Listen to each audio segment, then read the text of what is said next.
Kalau memang faktanya seperti itu tuh nggak boleh. Nggak Betul. bolehnya itu satu melanggar dari ketentuan dan tata tertib sebagai pengajar.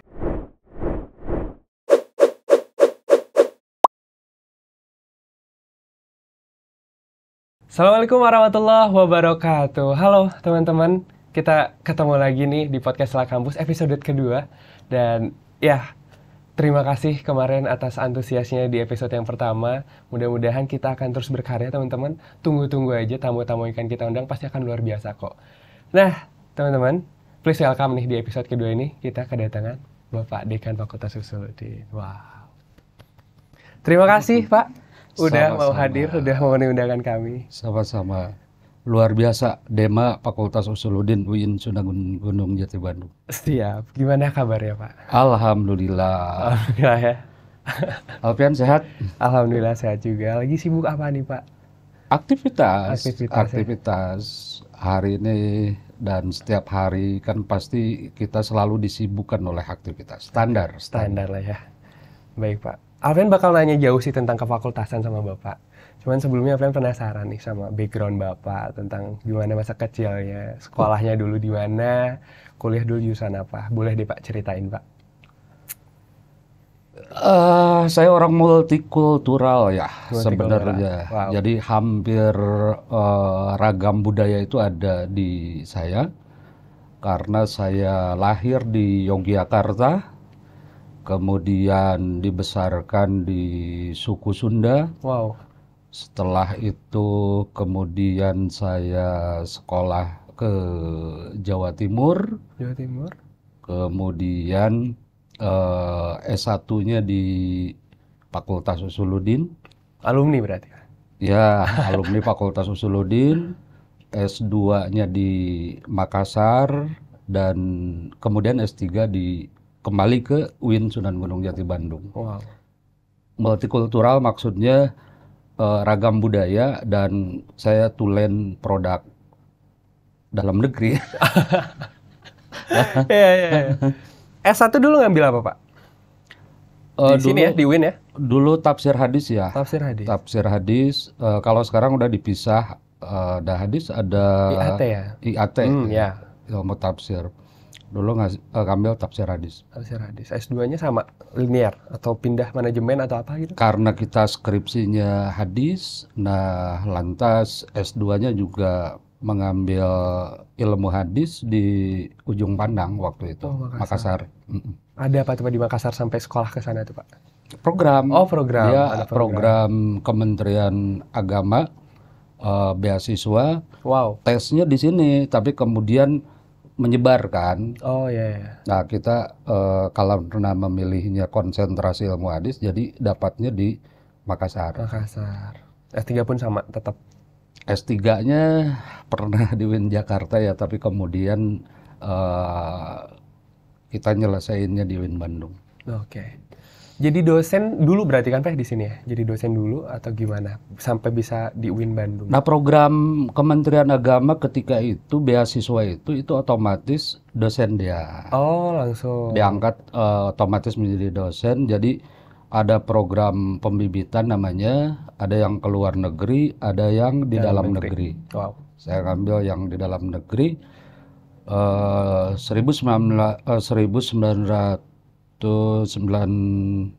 berapa ya? Aduh.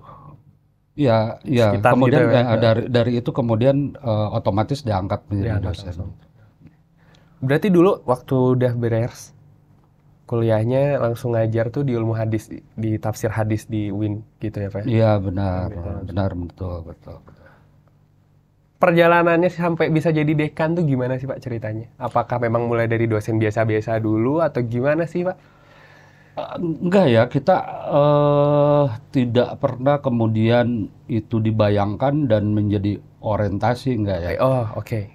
Jadi ini mungkin untuk semua nih adik-adik di Dema dan juga mahasiswa secara umum, nanti tuh ada kapasitas. Jadi kita mencoba terus menempa kapasitas sehingga melayakkan diri kita untuk porsi, posisi dan lain Oh iya, sebagainya iya. kayak gitu. Oke.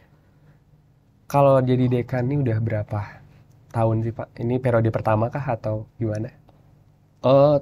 Ini udah mau selesai ya dari rencana strategis. Kita diangkat 2019 tapi Wow, pas banget.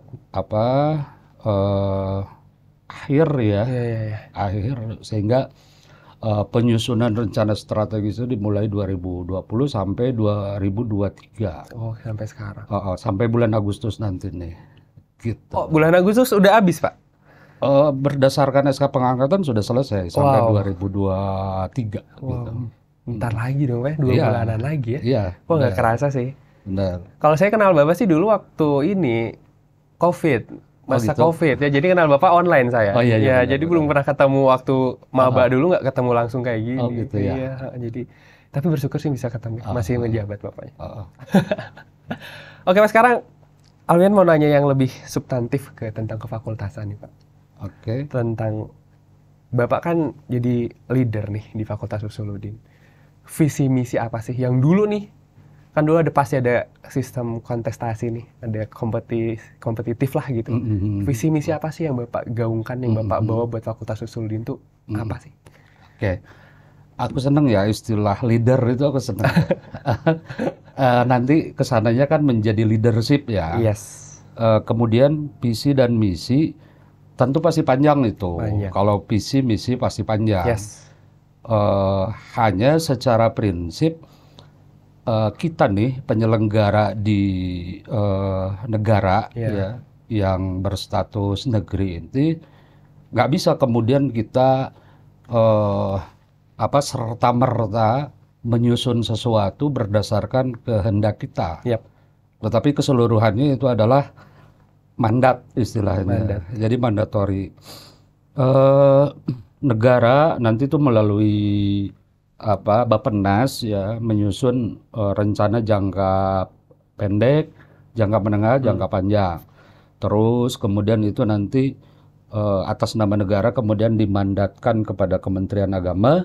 Kementerian Agama memandatkan kepada perguruan tinggi keagamaan Islam. Yap. Di perguruan tinggi keagamaan Islam berarti kita menerima mandat dari rektor nih. Oke. Nah, sehingga apa yang kita lalu lakukan sebenarnya pelaksanaan mandat. Oke. Pelaksanaan mandat. Nah, itu kemudian dinyatakan dalam bentuk misi itu pasti mandat. Yes. Kemudian kita menyusun visinya apa. Nah, visinya juga pasti dia akan selaras dengan universitas. Oke, linear. Selaras dengan universitas. Universitas juga selaras dengan dengan Kementerian Agama gitu, itu mesti selaras. Jadi ada kesesuaian runtun lah kayak Iya. begitu ya. Nah, dari Bappenas itu kata kunci yang paling utamanya itu 3 ya. Pertama itu akses, Akses. yang kedua kemudian relevansi dan kualitas. Kualitas. Nah, ini kemudian diturunkan dalam bentuk misi ya. Singkatnya aja kata kuncinya di visi ini unggul, kompetitif. Unggul Itu kompetitif. kata kuncinya. Tinggal nanti lihat milestone, unggulnya berarti di tingkat nasional kan gitu ya. Lantas kita tambah untuk UIN Sunan Gunung Jati Bandung ini berbasis Wahyu Memandu Ilmu. Wahyu Memandu menjadi paradigma. Itu visi itu. Misi ya? Ya. Misi ya. Visinya juga ya saya kan nggak boleh mengarang tadi ya. Iya. Jadi kita tuh Silakan. kita itu melaksanakan sesuatu mandat tadi, sehingga benar-benar apa yang sudah kita rencanakan, sudah kita tulis, kemudian diimplementasikan. Iya. Nah, di Fakultas Usuluddin dari misi itu kemudian diturunkan menjadi 3 misi ya. Dari visi diturunkan menjadi 3 misi. Yang pertama, kata kunci yang pertama di misi Usuluddin itu adalah budaya akademik yang moderat Moderat. dan terintegrasi. Yap. Wow. Kebayangkan moderatnya itu untuk isu strategis nasional, ya Kementerian Agama, kemudian terintegrasinya itu ini udah bahasa digitalisasi sih Yes. sebenarnya kan. Terus yang keduanya itu adalah kata kunci yang keduanya itu implementasi Tridharma yang bermutu dan relevan. Relevan. Ya, karena nanti unggul, kemudian teknisnya itu berarti mutu dan kata relevannya itu mandat tadi gitu Yes. ya. Mutu nanti kita jabarkan, lantas relevannya itu harus sesuai dia dengan kebutuhan publik, kebutuhan masyarakat luas. Tiga sih, hanya tiga ya. Yang ketiganya itu adalah mewujudkan lulusan yang berdaya saing. Berdaya saing. Ya, lulusan yang berdaya saing. Keren banget. Karena di atasnya itu ada wahyu memandu ilmu, berarti lulusan yang berdaya saing, berbasis akhlak mulia. Akhlak mulia. Nah, itu visi dan misi Fakultas Usuluddin. Keren. Nggak apa-apa nggak hafal, tetapi poin-poin kuncinya kemudian kita dapat gitu. Bahkan nggak apa-apa nggak hafal, yang penting ada realisasinya, Pak. Benar. Oke, dari misi itu kan pasti ada hal yang apa ya Pak? Hal yang harus dilakuin nih untuk mencapai visi tadi. Oke. Programnya ada nggak sih yang Bapak lakukan yang orientasinya ke mahasiswa ini, yang ke dosen ini, yang ke pelayanan ini? Apa aja sih Pak program-program yang sebutlah unggulan gitu untuk mencapai visi tadi Bapak jabarkan? Oke. Nah, di dalam manajemen strategis perguruan tinggi dari Kementerian Agama itu, program itu dia hanya milik kementerian.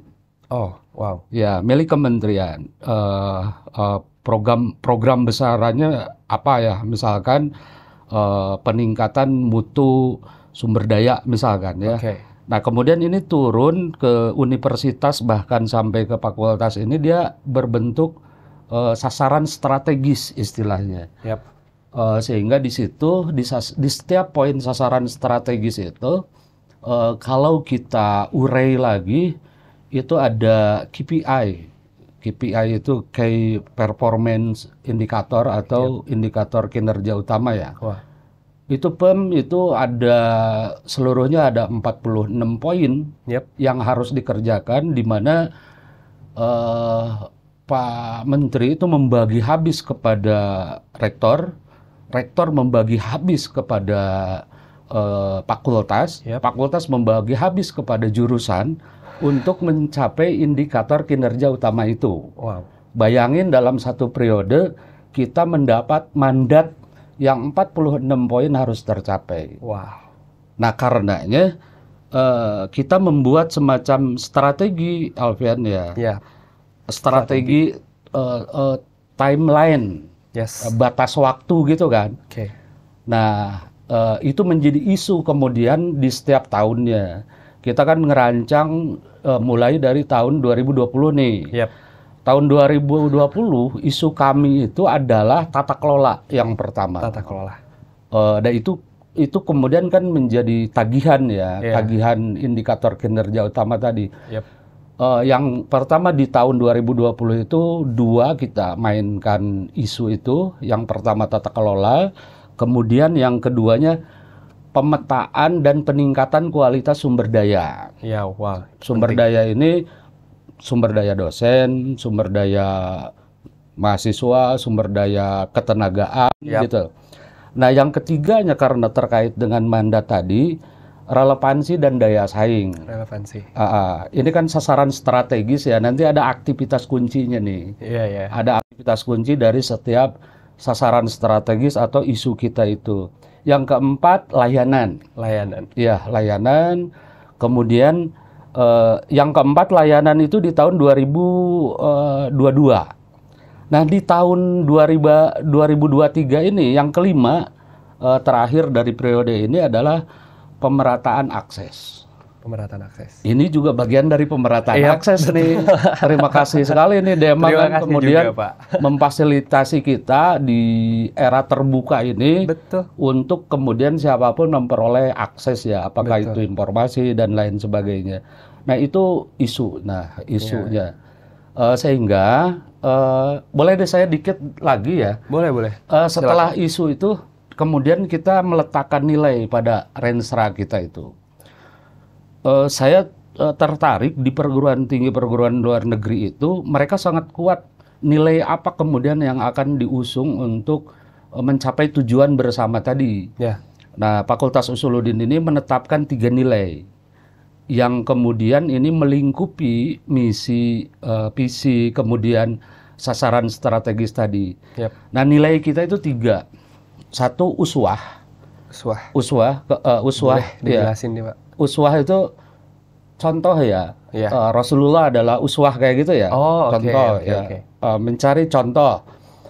Kemudian aktivitas kuncinya itu atau istilah lain dalam bahasa Inggris, uswah ini kita artikan dengan leadership. Leadership. Jadi semuanya nih kita tuntut sisi leadershipnya. Yap. Mahasiswa juga kan gitu ya, dosen juga seluruhnya ini manajer ini semuanya dituntut leadershipnya, ini uswah nilainya. Oke. Kemudian yang kedua hidmat. Hidmat itu pelayanan. Yes. Ya, service excellent kan gitu tuh. Iya. Targetnya nilainya ya. Iya.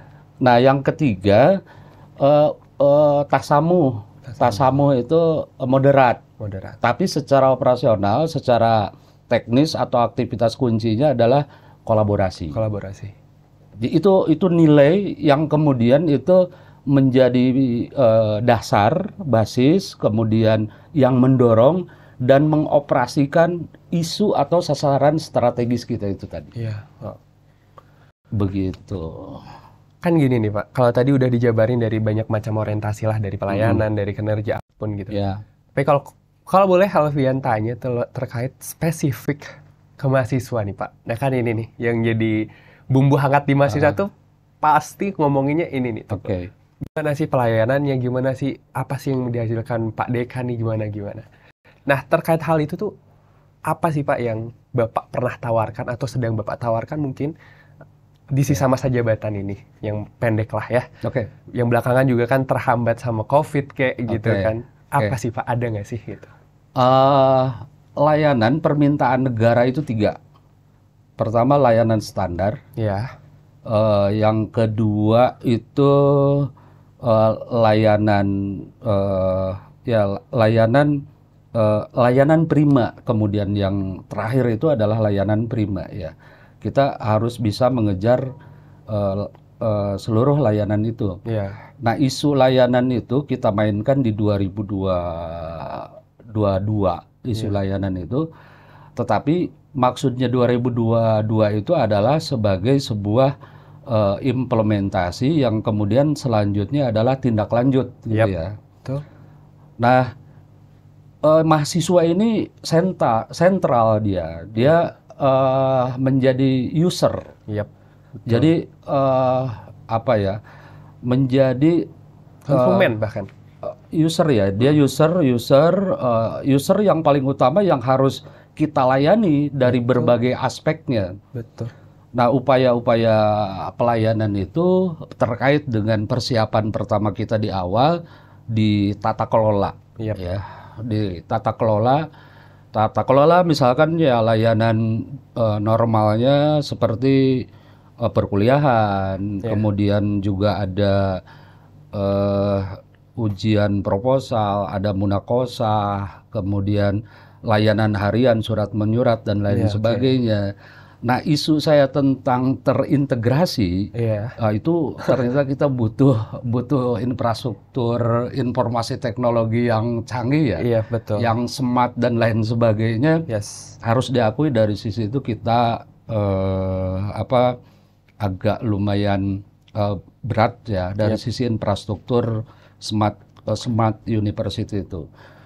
Nah, tetapi pelan-pelan mulai bergeser antara lain email gitu ya, surat elektronik menjadi semacam surat resmi akademik yang tadinya misalkan kita harus pakai belangko dalam hal-hal rekomendasi, kemudian harus menggunakan surat-surat yang sifatnya formal. Nah, kemudian sekarang ini di era sekarang ini memanfaatkan email, memanfaat digital itu salah satu bentuk layanan. Keseluruhannya ya masih banyak sekali layanan-layanan yang memang kita harus memberikan sebuah layanan dengan target prima tadi, dan harus diakui itu masih banyak hal ya yang harus kita evaluasi. Betul. Kemudian kita tindak lanjuti, khususnya bagi pelayanan mahasiswa sebagai center, sebagai komunitas lah ya, sebagai komunitas utama user di perguruan tinggi ini.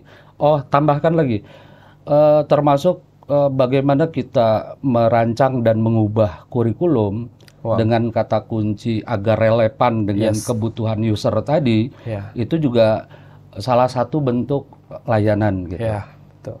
Namun pastilah di mahasiswa menemukan beberapa peristiwa atau kasus di mana layanan ini mungkin belum maksimum dan lain sebagainya, tapi kita komitmen untuk terus ditingkatkan gitu. Saya suka tadi Bapak bilang ya memang harus banyak yang ditingkatkan. Jadi ada kesadaran bahwa ya ini memang kurang gitu. Nah, jadi itu poin yang keren banget sih Pak. Dan kita lewat itu, saya mau nanya ini Pak. Kebelakangan Fakultas Usulin kan dapat ini ya, bukan dapat sih, ya sebutlah prestasi gitu. Terkait jumlah publikasi artikel ilmiah gitu. Apakah itu branding dari sosok Dr. Wahyudin Dharma Laksana nih sebagai dekan? Atau gimana nih Pak? Soalnya itu keren banget Pak dalam ranah ilmiah Pak. Kita coba ketika nyusun Rensra itu kita pakai SWAR ya. Kita pakai SWAR. SWAR itu adik kakak lah dengan SWOT ya. Sama itu adalah analisis untuk implementasi manajemen. Kalau di sama S-nya itu SWAR kan, SWAR-nya strength, kekuatan, kemudian opportunity, peluang gitu. A-nya itu kan A-nya itu aspirasi, aspiration gitu ya, aspirasi di situ kan. Dan R-nya result, hasil gitu ya. Pada tahun 2019 akhir, ketika saya awal di sini, itu ada mahasiswa berhasil publikasi ilmiah 3 artikel. 3. Nah, kita dalam implementasi manajemen itu, ini modal. Ya, ini modal dasar yang kemudian mesti kita tumbuhkan, mesti kita kembangkan, lalu mencari nih aspirasi-aspirasi. Membutuhkan apa nih kira-kira dorongan support system dari tata kelola untuk menumbuhkan dari 3 jadi berapa gitu ya. Sekarang 1000. Tapi kan jadi terkait dengan indikator kinerja semuanya tadi itu. Pencapaian indikator kinerja tidak hanya publikasi ilmiah aja, enggak. Profesor, kita diminta oleh universitas itu 1 periode minimal 1. Minimal 1. Kemudian Fakultas Usuludin mencanangkan di dalam Rensra-nya 3. Karena kita harus melampaui tagihan gitu ya. Untuk melampaui tagihan, Profesor. Nah, sekarang kita udah dapat 5. Udah lebih dari yang target yang ditargetkan bahkan. Dan doakan mudah-mudahan nambah lagi. Amin. Ya, sebelum berakhir itu mudah-mudahan nambah lagi. Itu surplus namanya. Surplus. Nah, kita ngembanginnya itu berdasarkan dari seluruh tagihan itu, apa nih modal dasar yang udah ada di kita, lalu diangkat. Termasuk kelas menulis tadi, gitu ya. Termasuk publikasi ilmiah tadi. Ya, kemudian kita dorong, kita support. Alhamdulillah. Jadi berkah dari COVID itu ketika ketika kemudian ngapain nih? ya udah pada latihan ini aja yuk, penulisan karya ilmiah. Betul. Selain itu kan apa, kita nggak ketemu tuh. Betul. Tadinya kita mau mendorong relevansi. Relevansi itu mahasiswa turun ke masyarakat gitu ya. Yep.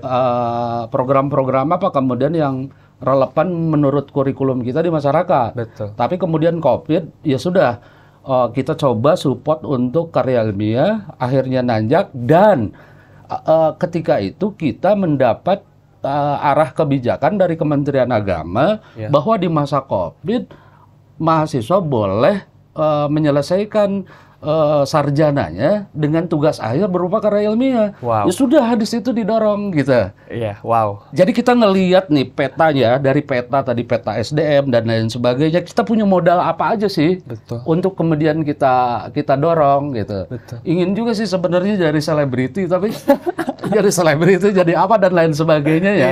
Itu juga rekognisi, itu juga pencapaian, tetapi ada nggak kita modalnya untuk kemudian kita tumbuhin gitu, Alfian? Betul. Ya, wow. Berapa sih Pak jumlah yang terdata terakhir, jumlah yang apa ya, yang link in sama Fakultas Usuluddin, artikel yang terpublikasi tahun mahasiswa 2023. Ya, khusus mahasiswa ya. Mahasiswa. Nah itu kenapa artikel itu memang panjang juga, tapi ditagih nanti sama kolom atau borang akreditasi program studi, yaitu ada tagihan. Betul. Yakni standar 9, yakni standar hasil. Standar hasil. Kan kehitung, mengapa publikasi ilmiah dia kehitung. Jadi kita dapat 1, dapat 2, 3 kan kehitung.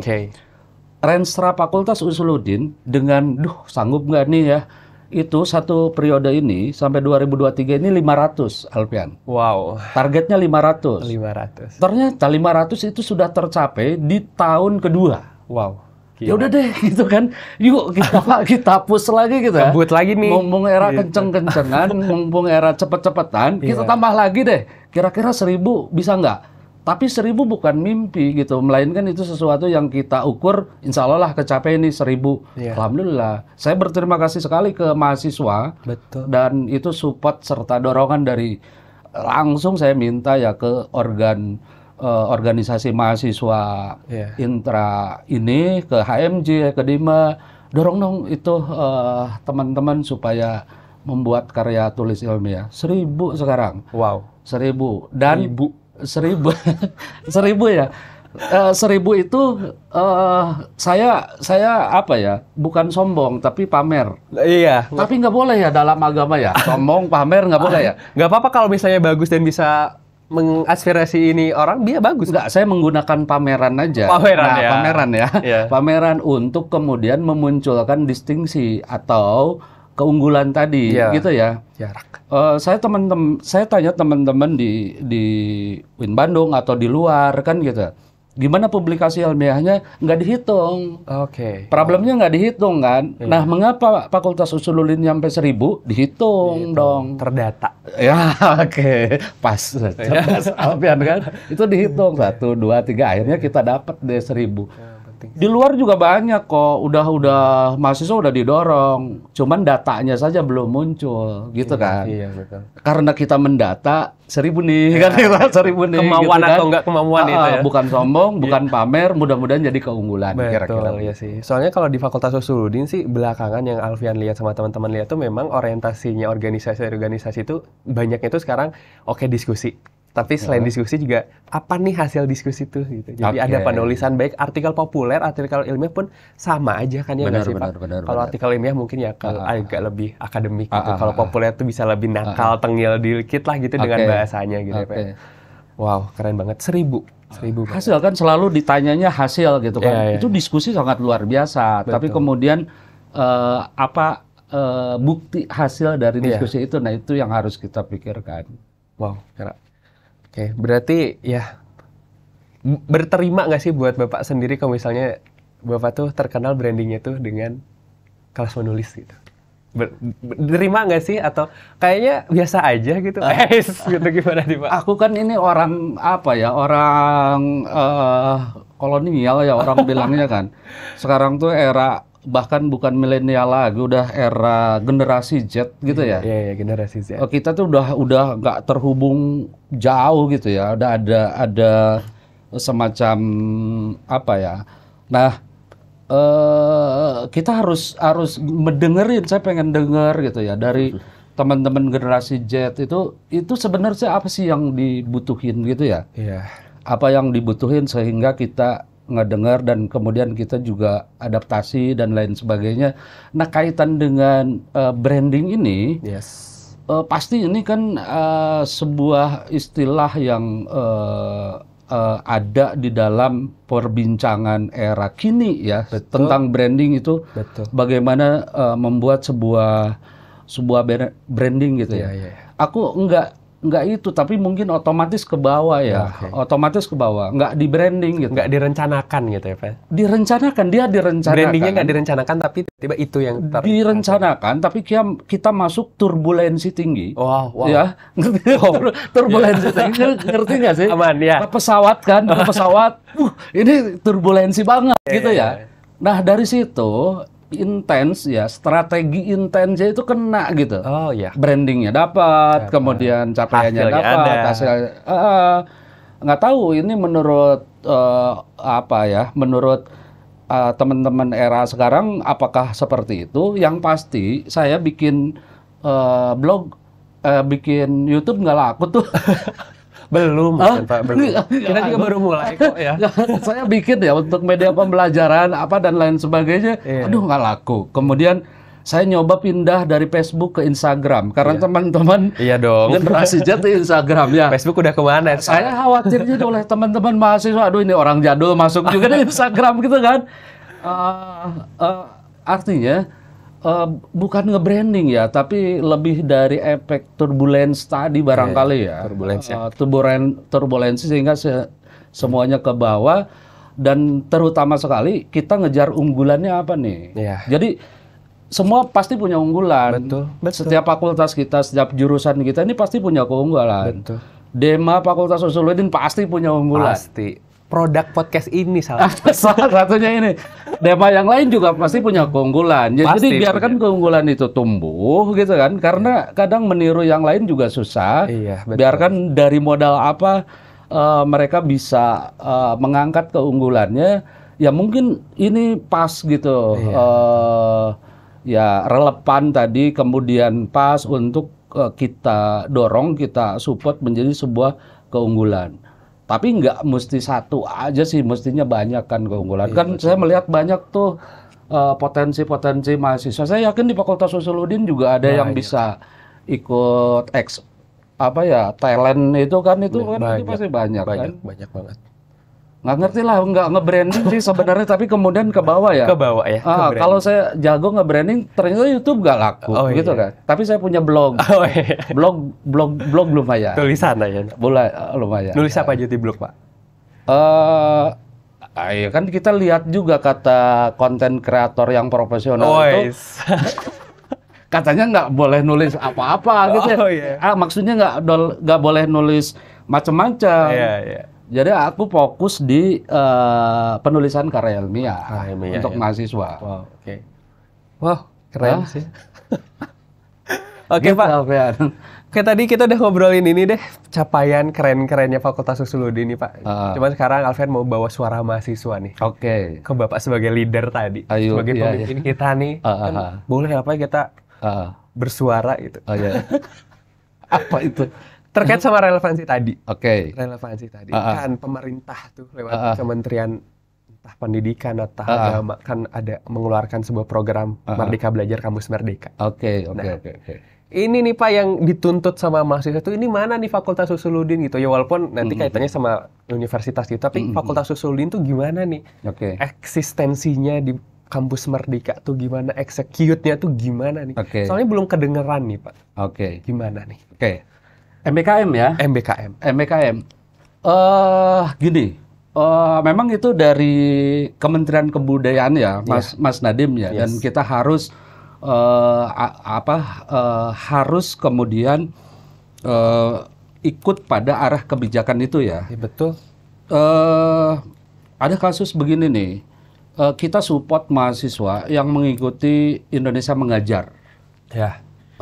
Dia login, kemudian juga lolos, kemudian itu melalui beberapa tes ya. Iya, betul. Setelah lolos Indonesia Mengajar, mohon maaf, itu udah masuk loh. Iya. Aduh, mohon maaf, ini dari Kemendikbud, bukan dari Iya, betul. ini Nah, katanya. Aduh, itu ini masalahnya, Pak. ngedorongnya gimana gitu yang punya kita. Ya udah, di Merdeka Belajar itu ada 3 tahap dia ya. Tahap kebijakan, tahap uji coba, kemudian implementasi. Implementasi. Nah, udah kita punya MBKM kelas menulis. Itu kebijakan dekannya. Oke. Kebijakan dekannya udah dari 2022 sudah ada kebijakan dekan Oke. tentang kelas menulis. Oke. Eh, jadi begini, Alfian, di kelas menulis itu kita udah punya pedomannya udah. Oke. Nanti juga tolong sampaikan ke mahasiswa begini, kita ada loh mahasiswa latihan menulis yang kemudian dia bisa mengkonversi beberapa mata kuliah. Wow. Kan itu salah satu merdeka juga tuh. Ya itu bentuk kemerdekaannya. Tinggal nanti ada juga di fakultas itu istilahnya mata kuliah generik. Iya. Yang kemudian boleh boleh dikonversi oleh aktivitas mahasiswa. Betul. Nah, secara formal Fakultas Usuluddin udah formal, udah resmi. Udah Kita ngadain kelas menulis di mana hasil tulisannya untuk dikonversi ke mata kuliah di Generik. generik yang di prodi itu. Oke. Kita akan terapkan itu untuk mahasiswa semester 5 dan semester 6. Betul. Bahkan nih ya, jika mahasiswa kemudian dia bisa berhasil tembus pada jurnal level tertentu, mungkin dalam hitungan konvensi itu hanya kalau jurnal biasa itu mungkin hanya 2 mata kuliah. Oke. Nggak menutup kemungkinan kalau dia tembus di jurnal internasional kemudian 1 semester itu hanya untuk itu gitu, mengkonversi itu. Iya. Yang lainnya ini masih pribadi sih yang mau ditawarin. Jadi gini, jika mahasiswa mendapatkan gaji upah di atas UMR, nah itu konversi, bisa dikonversi ke mata kuliah. Ini ya minta bantuannya juga dari mahasiswa, kan sulit tuh. Nyari kerja itu sulit ya. Betul. Kemudian teman-teman misalkan sudah punya pengalaman kerja. Betul. Nah, ketika kerja itu dia udah mendapatkan upah di atas UMR misalkan, atau setara dengan UMR. Ya udah kita lihat, kita konversi dengan mata kuliah. Untuk kemudian dia lebih bekerja aja dengan kesungguhan di situ. Itu konversikan antara lain. Banyak sih yang bisa dikembangkan, cuman secara formal ini baru kelas menulis. Mengapa kelas menulis? Karena Fakultas Usuluddin itu kan babon.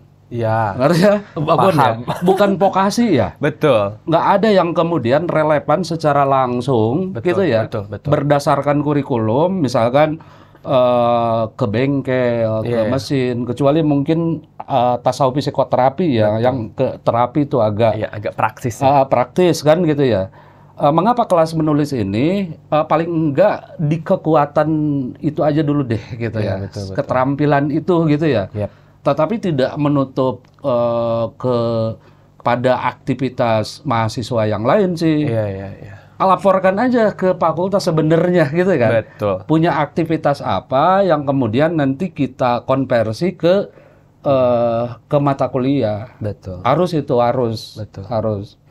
Ada kelas menulis. Tapi kan Pak gini, saya suka tadi yang misalnya tadi kerja atau ya, banyak kan mahasiswa tuh sebenarnya yang kerja juga sambilan gitu, yang dapat gaji gitu. Nah itu tuh bagus sebenarnya. Cuman yang jadi bingung nanti, kadang tuh apa yang disampaikan oleh leader nih sama ketua tuh nggak nyampe nih sampai bawah. Jadi bingung juga yang di bawah gitu. Misalnya dosennya nggak setuju sama apa yang dekan inginkan, ini proyeksinya salah, terus gimana konversinya, kan itu membingungkan mahasiswa Pak.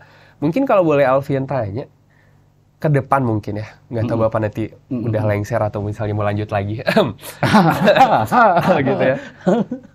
Ada program gitu sih Pak, ada aplikasi tertentu, ada bagaimana sih caranya, jadi ada semacam ini, apa ya namanya, kayak semacam seminar atau apapun gitu untuk, ini loh, Fakultas Usuluddin punya MBKM, program MBKM Oke. ini gitu. Kalau nggak salah tuh ada semester 5 kemarin tuh ada, cuman nggak tahu kabarnya kemana. Saya juga pernah daftar dulu Pak. Oke. Pernah daftar program MBKM, produknya ini. Mm-mm. Cuman nggak ada realisasinya sampai sekarang. Nah, jadi mungkin itu sih Pak. Keberlanjutannya gimana Oke. sama apa ya, konsekuen gitu. Soalnya ngelihat kampus-kampus lain tuh iri banget Oke. Pak, bener iri banget. Ada yang magang sana sini, ada yang kerja sana sini. Siap. Nah itu tuh keren banget Pak buat mahasiswa. Jadi itulah suara-suara tentang MBKM dari mahasiswa gitu. Nah ini juga nyambung nih Pak sama sistematika kurikulum kita nih. Oke. Gitu. Mungkin tadi juga ada disinggung sama Bapak tentang pelik banget nih ngurus kurikulum ini gitu. Ini tuh core-nya pendidikan banget nih. Yang nantinya jatuhnya ke kualitas dosen nih. Oke. Boleh deh Pak. Saya agak mundur dulu ya ke Boleh. belakang. Kita tuh pernah ngobrol dengan WD3 ya. Oke. Sebelum ada MBKM, sebelum ada kebijakan MBKM. Baik. Kita ngobrol dengan ini, ngobrol dengan WD3. Pak WD3, tolong kita inventarisir mahasiswa yang mau menjadi dia ya turun ke desa gitu ya. Iya. Kebetulan kita ada pihak ketiga yang punya program itu, Yep. membutuhkan mahasiswa sebagai pendamping. Wow. Sudah waktu itu minta 30 mahasiswa tahap pertama. Oke. Sebelum kebijakan MBKM nih. Yep. Sudah Pak Wede, kita kebijakannya turunkan mahasiswa ke lapangan, lantas nanti konversi mata kuliahnya, kuliah. gitu ya, konversi mata kuliahnya. Itu sebelum MBKM loh, gitu. Terus yang keduanya, sebelum COVID ya, sebelum COVID kita ngobrol dengan WD1, Pak Wede gimana ya kalau teman-teman itu supaya nggak di kelas terus. Betul. Coba satu semester teori, di satu semester itu sampai UTS itu adalah Di kelas. kelas gitu ya. Kemudian selebihnya ini ke lapangan. Yap, Tapi betul. dengan tetap WA kan sudah ada ya Iya, ketika itu ya. Itu sebelum COVID loh. Kita juga udah mencoba mengimplementasikan itu. Bahkan kemarin kan ada musibah bencana di Cianjur. Ya, di Cianjur. Anak tasawuf psikoterapi kemudian secara sukarela jadi relawan, terjun ke sana, dan kebijakan dari kita tolong itu konversi ke mata kuliah. Keren banget. Gitu ya.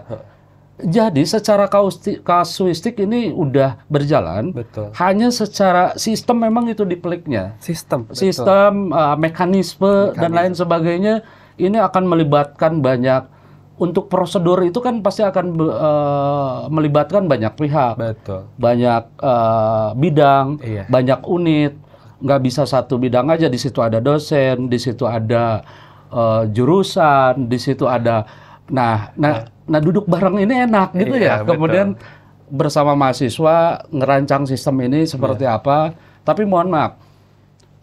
Artikel yang kemudian itu di SK kan peraturannya oleh rektor gitu ya, bahwa mahasiswa boleh memilih apakah tugasnya ini skripsi atau artikel. Wow. Nah, kita udah membuat sistem itu dan berjalan. Itu keren banget sih. Nah, tanggung jawab kita ya, kita leader nih, memang pada perancangan sistem ini yang kemudian pertaruhannya. Betul. Kasuistik sudah berjalan, tetapi bagaimana ini membuat sistem yang kemudian tidak mengganggu sesuatu yang sudah bagus dan mengembangkan, maka ya kita harus berkoordinasi dengan dosen, berkoordinasi dengan jurusan, saling terkait begitu. Iya.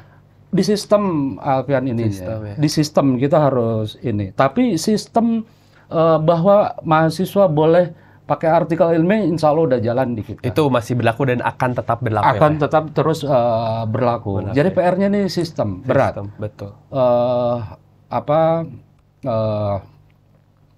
Iya, di sistem itu membuat merancang sistem itu yang kemudian clear gitu ya. Iya, Dan ini jelas gitu loh Pak ya. Ya, ini clear dan ini terbaik misalkan ya dari sistem itu.